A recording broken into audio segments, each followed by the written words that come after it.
Very good morning ninth class. सब बच्चे कैसे हैं? अपनी अपनी पढ़ाई कर रहे हैं। नाइन्थ क्लास में कम बच्चे कर रहे हैं पढ़ाई, और क्लासेस में तो बड़ा अच्छा रिस्पांस आ रहा है बच्चों।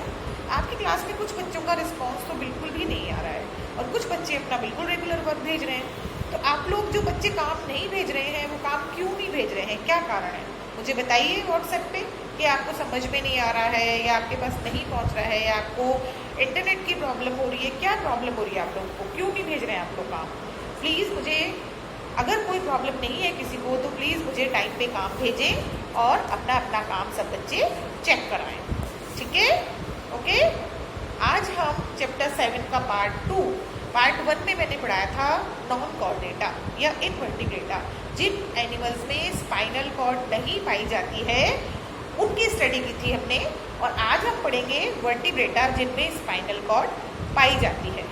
इसमें टोटल सब डिविजन्स 5 होते हैं। नंबर 1 आता है पीसीज, नंबर 2 आता है एम्फीबिया, नंबर 3 आता है रेप्टिलिया, और नंबर 4 आता है एवीज, और नंबर 5 आता है मैमेलिया। इसमें लेकिन एक और सब डिवीजन दिया हुआ है साइक्लोस्टोमेटा। ये एक तरह की क्लास है। ये वैसे वर्टिब्रेटा में नहीं आती है। शुरू से हम लोग जो स्टडी करते आए हैं उसमें 5 सब डिविजन्स ही हैं, पर इसमें एक और दिया है ये साइक्लोस्टोमेटा। क्या होता है? साइक्लोस्टोम्स आर जॉलेस वर्टिब्रेट्स, जिनके जॉज नहीं पाया जाता, जबड़ा नहीं पाया जाता है। They are characterised by having an elongated eel like body. बिल्कुल एकदम इलोंगेटेड, मतलब सीधी, बिल्कुल जिसमें कोई स्केल नहीं होते, एकदम स्लिपरी बॉडी होती है इन लोगों की। ईल का नाम सुना होगा आपने, वो इसी में आती है। ठीक है? दे आर एक्टोपैरासाइट्स और borers of other vertebrates. Petromyzon and Myxine are examples. इनके एग्जाम्पल दिए हुए हैं, डायग्राम भी बना हुआ है नीचे इनका। अब अपना आता है पीसीज। पीसीज में जितनी भी फिश होती हैं वो आती है पीसीज में। देखिए, these are fish, they are exclusively aquatic animals. ज़्यादातर एक्वेटिक एनिमल्स ही होते हैं, पानी में ही पाए जाते हैं। Their skin is covered with scales plates. इनके जो पूरी स्किन होती है उसमें छोटे छोटे स्केल्स पाए जाते हैं। They obtain oxygen dissolved in water by using gills. Gills होते हैं इनके, गिल्स पाए जाते हैं जिनसे कि ये रेस्पिरेशन करते हैं, और ये पानी की ऑक्सीजन को ही यूज में ले सकते हैं। अगर इनको पानी के बाहर निकाल दिया जाता है तो ये एटमॉस्फेयर की ऑक्सीजन को यूज में लेके रेस्पिरेशन नहीं करते हैं, और बाहर निकालने से ये मर जाते हैं। ठीक है? इसलिए टोटली एक्वेटिक एनिमल्स ही होते हैं ये। The body is streamline. Streamline का मतलब है ऐसे स्ट्रीम, मतलब सीधी बॉडी होती है जिससे कि इनको स्विम करने में ईजी रहता है।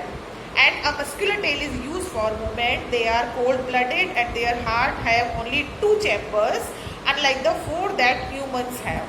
मतलब हमारे ह्यूमन बींग्स में 4 चैम्बर्ड हार्ट होता है, लेकिन फिश में 2 चैम्बर्ड हार्ट पाया जाता है। दे ले एग्स देती है ये। We can think of many kinds of fish, some with skeletons made entirely of cartilage such as sharks, and some with a skeleton made of both bones and cartilage such as tuna or roe. See examples है ये, बहुत सारे example दे दी हैं fish के, PCs के। बहुत सारी fish है इसमें। देखिए, lion fish, mandarin fish, angler fish, और इलेक्ट्रिक रे, और ये स्ट्रिंग रे, और ये स्कॉलिडियन डॉग फिश जिसको बोलते हैं। तो ये फिश बहुत सारी तरह की, इधर भी दे रखी है, देखिए बहुत सारी तरह की फिश। तो इसमें जब भी मतलब आपको पूछा जाएगा पीसेस में, तो आपको एटलीस्ट 2 या 3 फिश के नेम और उनके डायग्राम्स तो बनाने ही पड़ेंगे, अगर एग्जाम में आपके आता है तो, ये वाला क्वेश्चन। ठीक है? नेक्स्ट है एम्फीबिया। एम्फीबिया क्या होते हैं? जो जमीन पर भी रह सकते हैं और जो एक्वेटिक भी होते हैं, जो पानी में भी रह सकते हैं। These animals differ from the fish in the lack of scales. इनके ऊपर स्केल्स नहीं पाए जाते, जबकि फिश के ऊपर बहुत सारे स्केल्स पाए जाते हैं। In having mucous glands in the skin and in 3 chambered heart. इनके शरीर के ऊपर म्यूकस ग्लैंड पाई जाती है। इसलिए देखो, कभी भी फ्रॉग को पकड़ोगे ना, तो इतना म्यूकस ग्लैंड हमेशा म्यूकस सीक्रेट करती रहती है, तो इतना चिकना होता है कि आपके हाथ में से फिसल कर चला जाता है। तो इस तरह से इनका जो हार्ट होता है वो 3 चैम्बर्ड हार्ट होता है। Respiration is through either gills और लंग्स। इनके रेस्पिरेशन गिल से भी हो सकता है, लंग से भी हो सकता है। They lay eggs. These animals are found both in water and land. Frogs, toads and salamanders are some examples. ये इनके एग्जाम्पल्स दे दिए एम्फीबियंस के। ठीक है?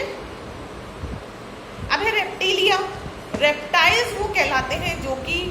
करते हैं, रेंग कर चलते हैं। जैसे स्नेक सारे रेप्टाइल्स में आते हैं, लिजर्ड रेप्टाइल्स में आते हैं। These animals are cold blooded, have scales and breathe through lungs. अब देखिए फिश तो सिर्फ गिल्स से रेस्पिरेशन करती हैं, और एम्फीबियंस जो होते हैं वो गिल्स और लंग्स दोनों के थ्रू करते हैं, और जो रेप्टाइल्स होते हैं वो लंग्स के थ्रू रेस्पिरेशन करते हैं। While most of them have a 3 chambered heart, crocodiles have 4 heart chambers.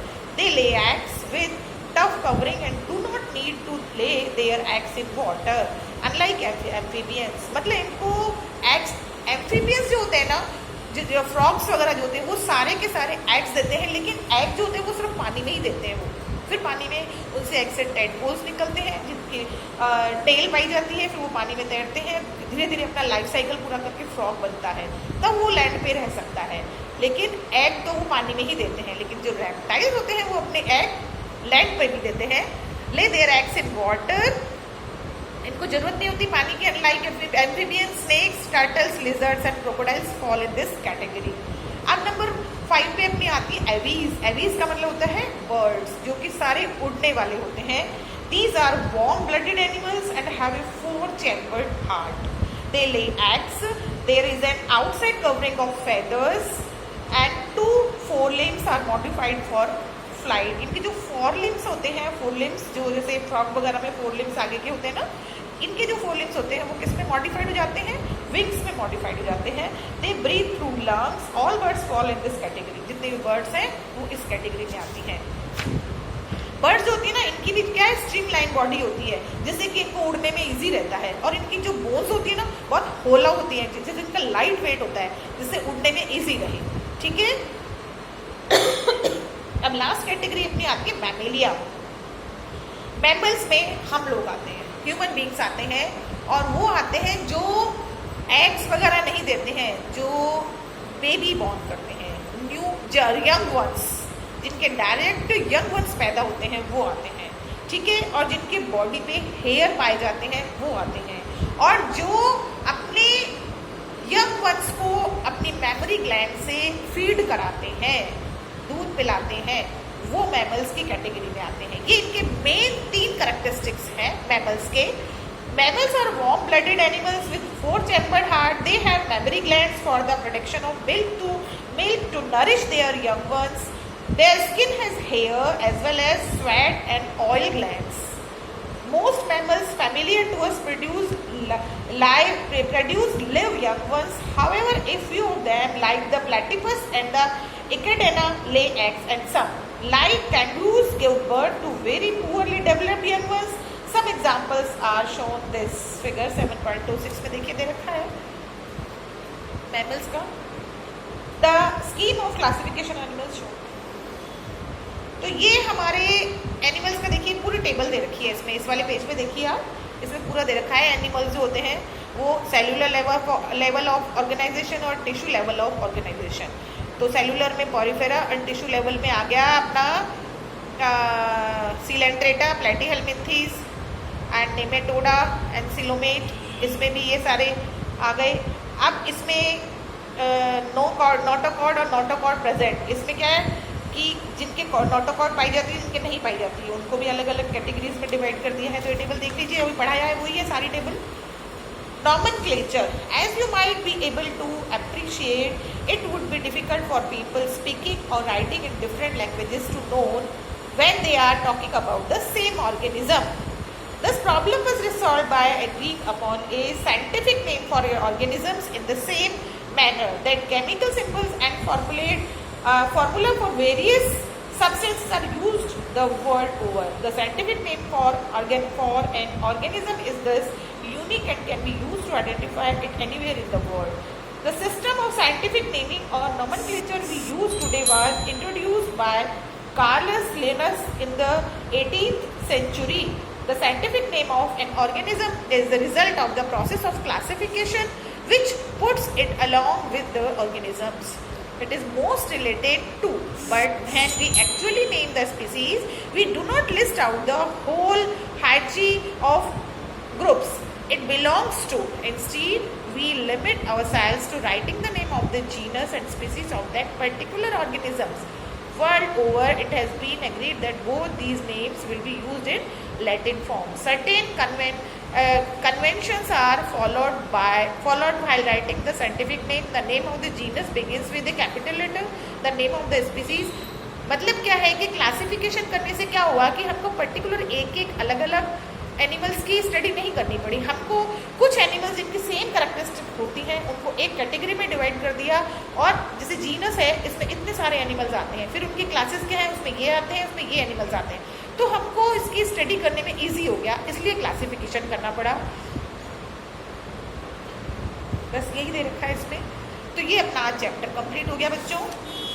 अब आप चैप्टर अपने आप पढ़िए, अपने आप समझिए. जो समझ में नहीं आता है, मैं बार बार कहती हूँ, मुझसे समझिए, आप मुझको भेजिए आप कि मैम ये चीज़ समझ में नहीं आ रही है, मैं आपको समझाऊंगी. आप मेरे से वीडियो कॉल पे बात कर सकते हैं, आप मेरे से लिख कर पूछ सकते हैं, जैसे भी है.